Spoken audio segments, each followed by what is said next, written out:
Unidade 4. Trabalho, um fazer humano. Aula 7.1. Conteúdo, o trabalho na história. Habilidade, entender a mudança da concepção de trabalho na história da humanidade.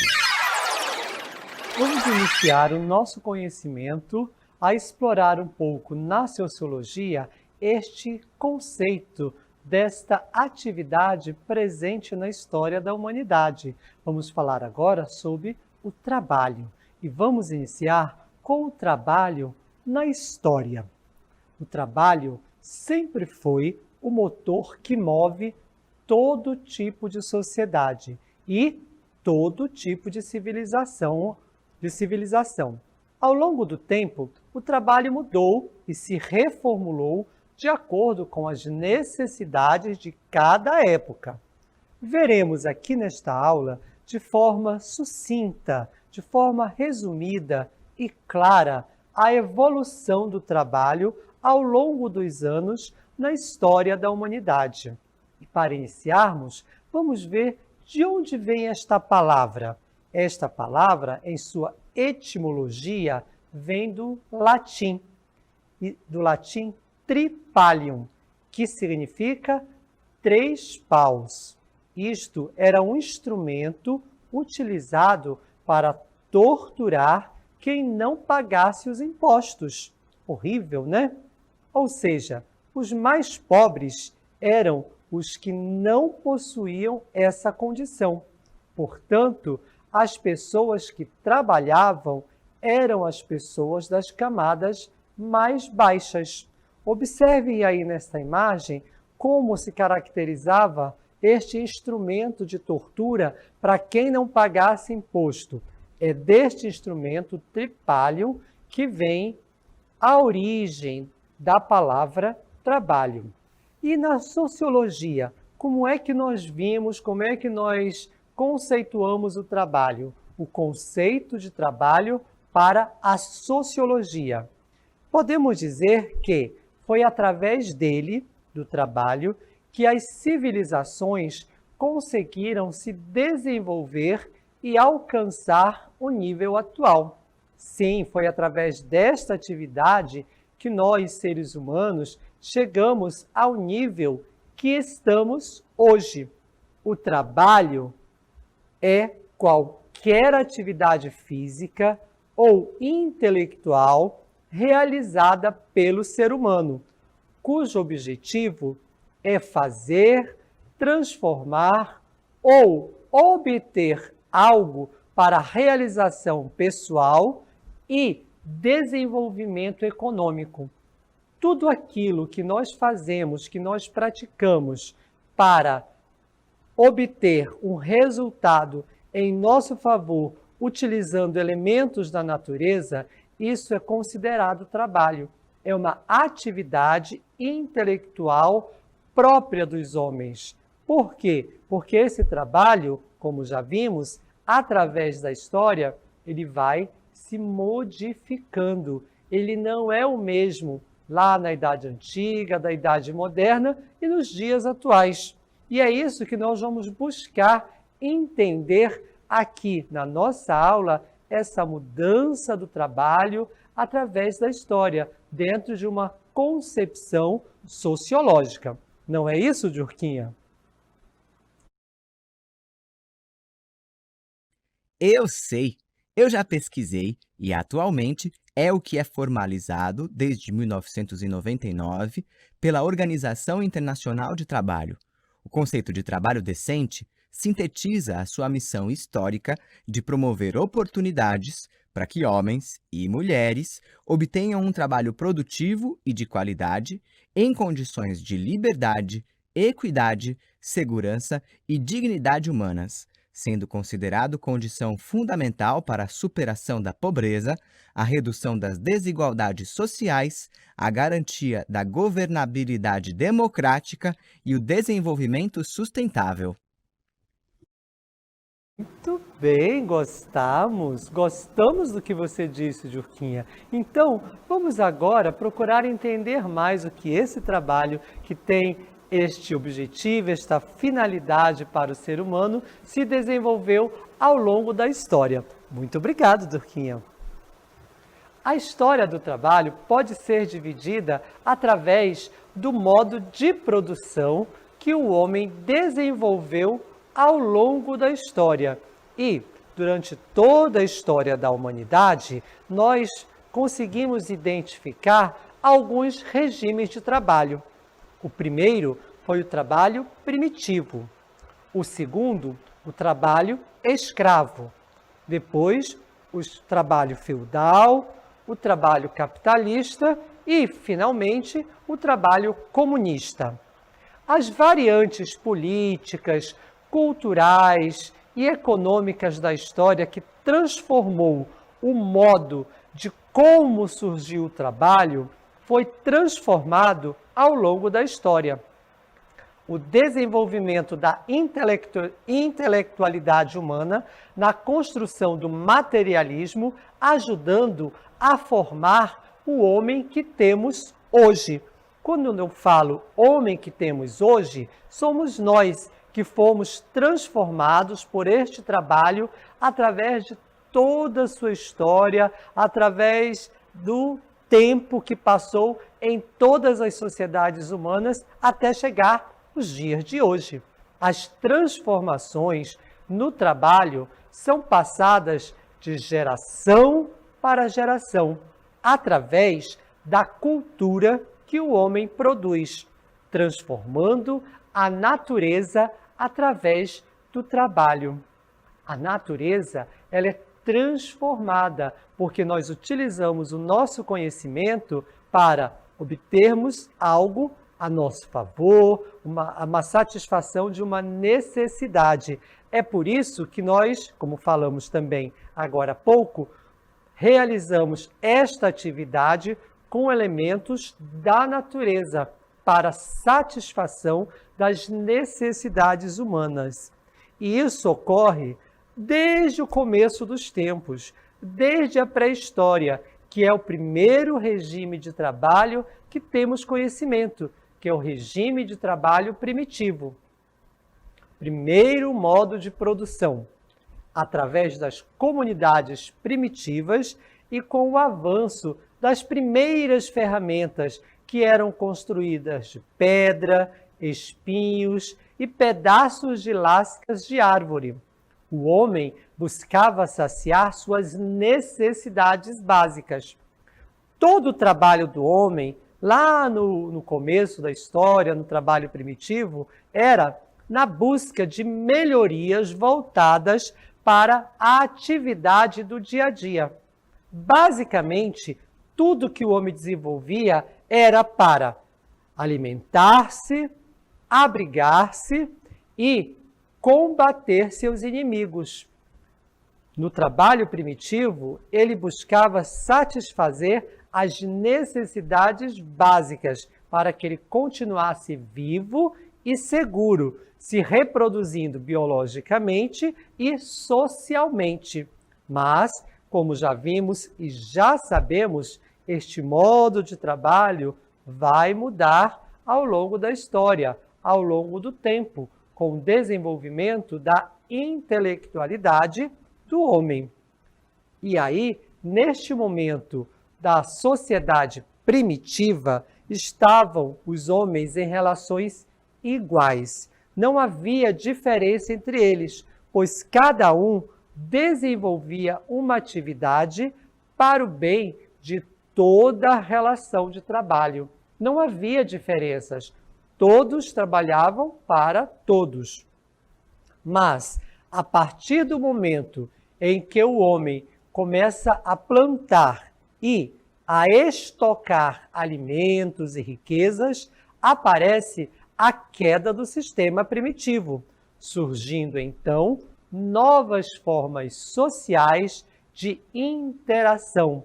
É neste momento que surgem também as hierarquias, aqueles que têm, aqueles que não têm, aqueles que mandam e aqueles que são mandados. O próximo regime que nós vamos citar aqui é o regime de trabalho escravo. Saindo do mundo primitivo, vamos para o mundo antigo, onde surgem relações de poder, onde os que detinham o poder ficaram sendo os senhores dos escravos. Este último, o escravo, fazia o mais diversificado trabalho, desde construir palácios a trabalhos domésticos na casa do seu senhor. Esse regime de trabalho escravo era realmente lá no mundo antigo, onde havia um senhor, um dono desta outra pessoa, que era o escravo. E quando começou, até quando foi essa continuidade do trabalho escravo? O trabalho escravo, a chamada escravidão moderna, começa a mudar. Quando? Com a escravidão negra, que começou com o tráfico africano no século XV, por iniciativa dos portugueses. Em 1444, para ser mais exato, estes começam a adquirir escravos negros no Sudão, que é um país da África, com a exploração da costa africana e a colonização das Américas. E aí nós temos o que vamos chamar da escravidão moderna, da escravidão do mundo moderno, onde essas pessoas são tratadas não mais somente pela posse, mas como mercadorias, porque eram comercializadas, eram vendidas para prestarem trabalho, para fazer os trabalhos, principalmente aqui nas Américas. E quando falamos das Américas, nos referimos também ao Brasil. Sim, porque estes escravos chegaram ao Brasil. Os primeiros escravos africanos chegaram ao Brasil em meados do século XVI. Os negros trazidos da África foram destinados a trabalhos como a monocultura açucareira, no Nordeste, e a extração de metais preciosos em Minas Gerais. Esta escravidão moderna, ela acabou no ano de 1888, com a assinatura da Lei Áurea. Isso aqui no Brasil. Contudo, nós podemos abrir um parêntese aqui em nossa aula para falarmos do trabalho escravo contemporâneo. Exatamente, o trabalho escravo que ainda, infelizmente, se encontra no Brasil na atualidade, que se difere daquele existente anteriormente à Lei Áurea de 1888. Por isso, ele é chamado de trabalho escravo contemporâneo, ou, sendo mais específico, de trabalho em condições análogas, parecidas àquela do trabalho escravo lá do mundo moderno, quando os portugueses compravam, aliás, vendiam, e os brasileiros aqui naquela época compravam essas pessoas, geralmente negros, para realizar trabalhos escravos. Mas existe ainda hoje um trabalho que é parecido, que é análogo ao trabalho escravo, que é o trabalho escravo contemporâneo. Essa nova forma de escravidão pode ocorrer de diversas maneiras. Primeiro, uma delas é a submissão a trabalho forçado, que se caracteriza quando o serviço é exigido mediante ameaça de punições. Se você não fizer aquilo, você será punido. Isso pode ser uma condição de trabalho escravo.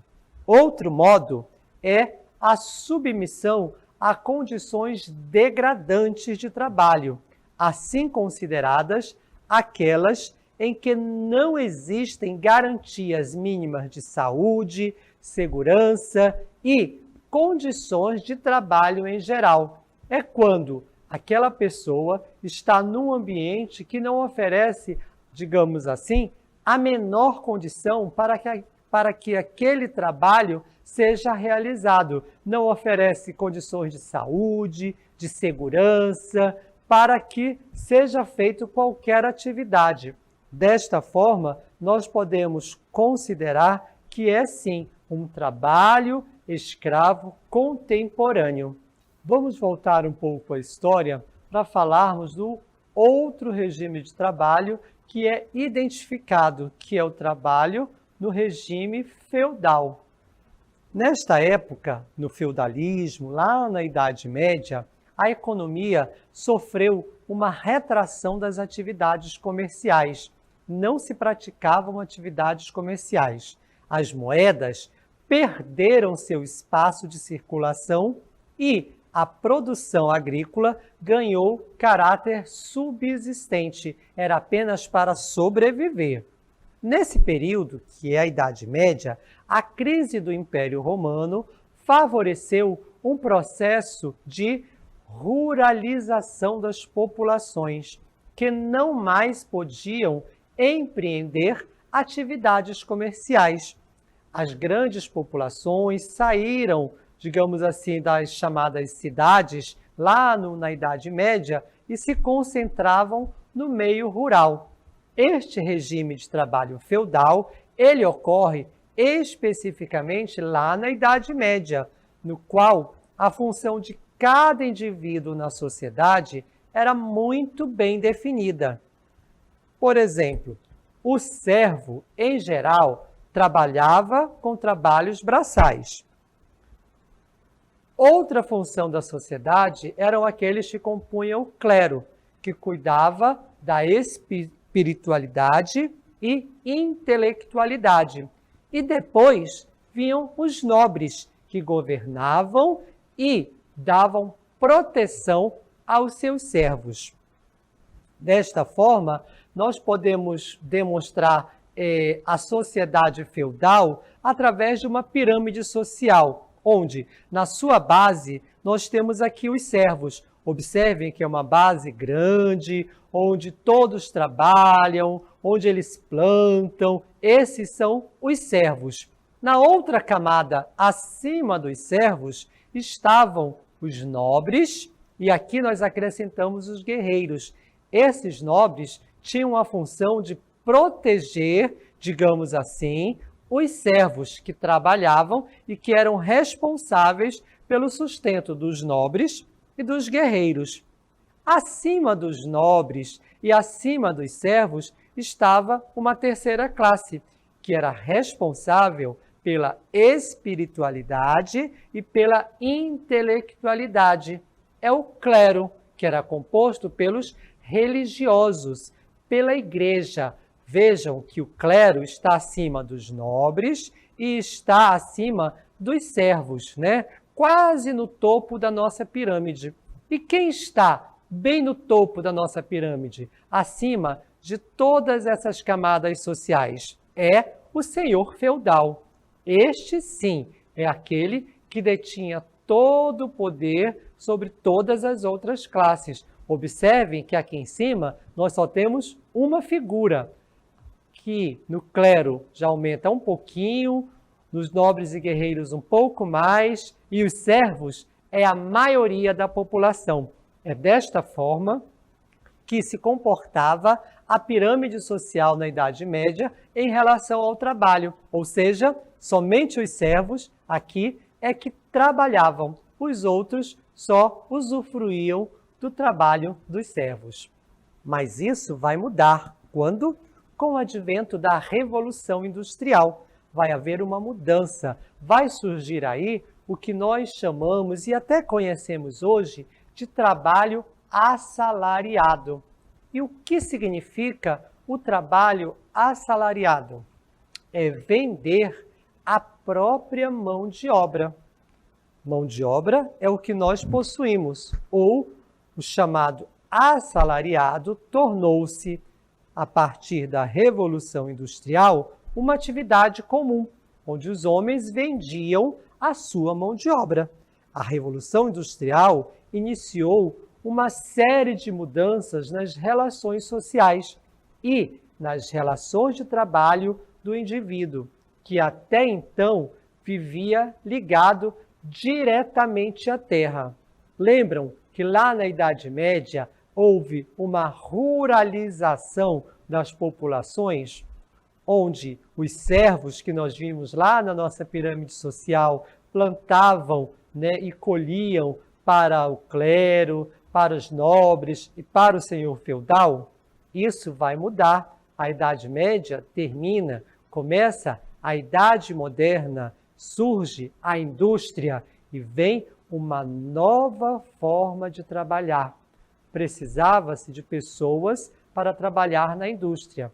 Essa grande população vai sair do campo, vai sair do meio rural e começa a migrar para as cidades, porque é na cidade que estão as indústrias. Para quê? Para vender a única coisa que eles possuíam, que é o que era e que é a sua força de trabalho. É assim que surge o trabalho assalariado, quando ele vende, quando o homem passa a vender a única coisa que ele possui, que é a sua força de trabalho. Com essa nova forma de se relacionar com o trabalho, o sujeito, antes que era intimamente ligado ao seu labor, ao seu trabalho, aquilo que ele fazia, ele passa a se ver desconectado do que produzia. Lá na Idade Média, ele plantava, ele colhia, ou seja, ele estava ligado diretamente àquilo que ele produzia. Já com a Revolução Industrial, essa relação do homem com o produto do seu trabalho vai mudar. Assim, nunca colhia os frutos do seu trabalho, que passou a ser comprado por um salário que, na maior parte das vezes, era suficiente apenas para manter-se vivo. O que nós estamos querendo dizer com isso? Que o homem, a partir da Revolução Industrial e com a venda da sua força de trabalho, que é o trabalho assalariado, ele deixa de obter os frutos daquilo que ele produz. O que ele produz não é mais dele. Para que ele possa adquirir aquilo que ele produz, para que na época moderna da indústria, do trabalho assalariado, o homem possa ter alguma coisa, é necessário que ele compre, é necessário que ele tenha um salário que, na maioria das vezes, vai ter que comprar aquilo que ele mesmo produziu.